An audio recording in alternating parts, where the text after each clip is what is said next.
All right, here we go with part 3, the third video in this marathon series on the whichermath channel.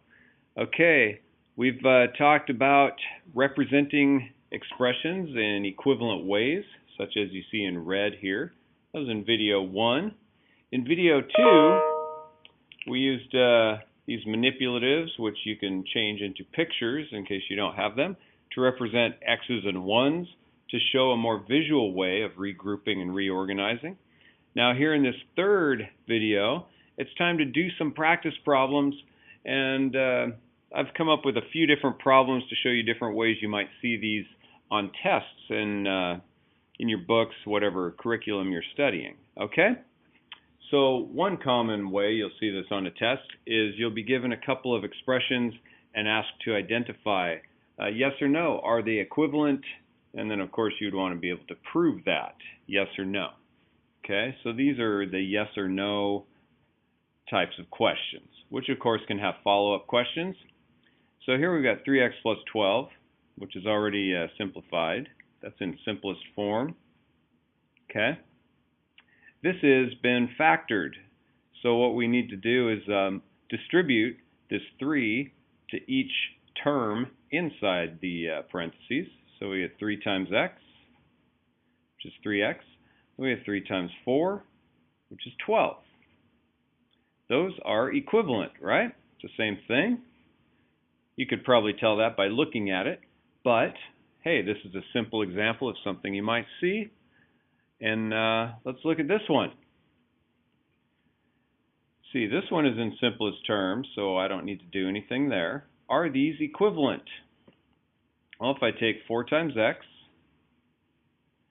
and 4 times 2 and then break that down, I've got 4x and 4 times 2 is 8.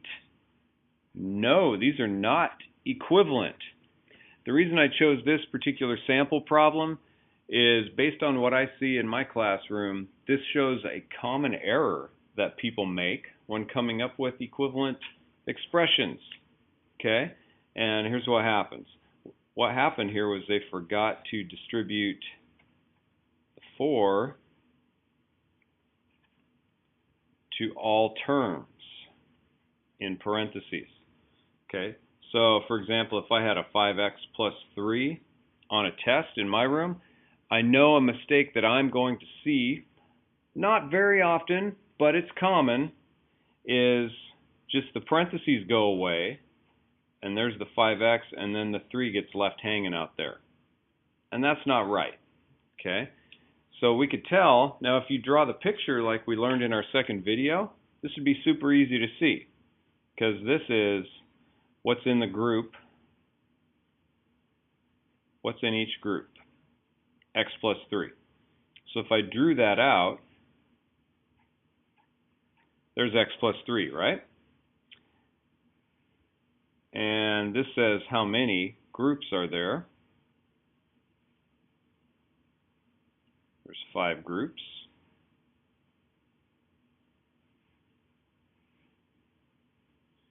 I think I have room to stick this 5th one down here. So there's a picture of x plus 3, 5 groups of x plus 3. So when I simplify this, there's my 5 x's, 1, 2, 3, 4, 5. But you can see there's 3. I have a lot more. It's 15. And this is where drawing a picture can be very helpful. Okay, you can avoid that mistake on your test. All right, back over here. Write 2 equivalent expressions for each of these. Okay, so here I see that 3 is a factor. It's common to both 6 and 15 and 15. So I'm going to pull a 3 out of there.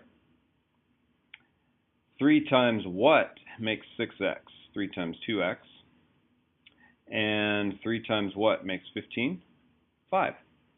And just by breaking that down, that is an equivalent expression. Now, if I take each thing that's in its own parentheses and combine them in a single parentheses,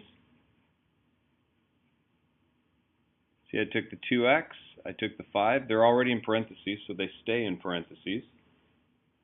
This common factor, the 3 that's outside, stays outside.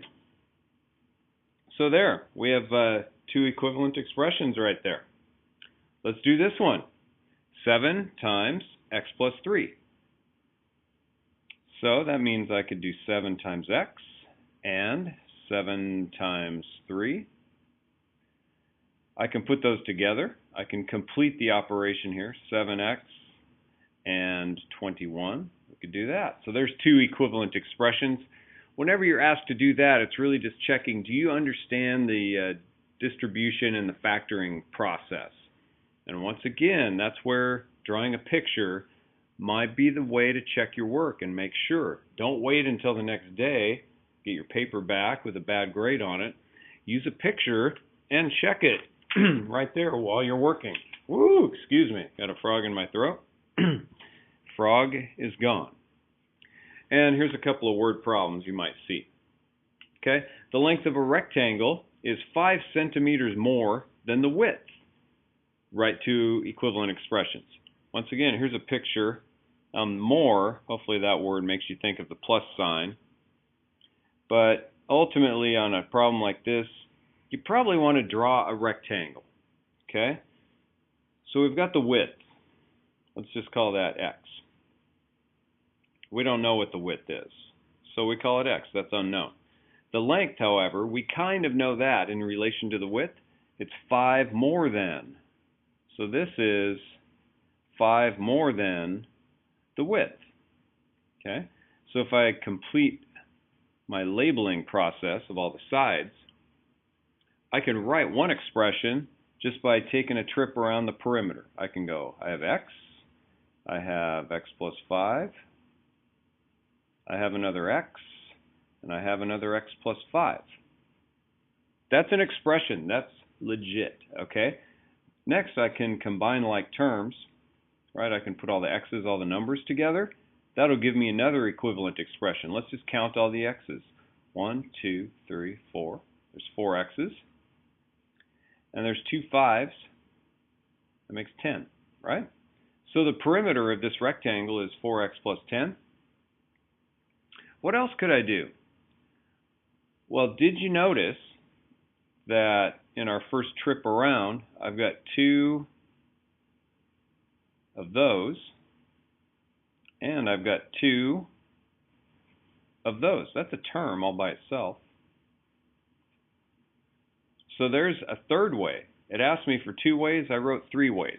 We could come up with even more if you wanted to, but we've answered the question, and hopefully we've allowed you to see that just by organizing in different ways, that's easy to come up with equivalent expressions. Okay, let's do one more like that, and we'll call this one a done deal. The length of a rectangle is 3 less than twice the width. Okay, so let's do that again. This time we're learning about the length in relation to the width, and the width we don't know what it is. We don't know, so I'm going to put an X there.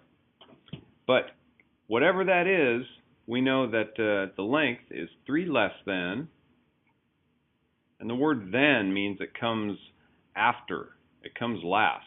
We can't have 3 less than something until we know what the something is. There's the something.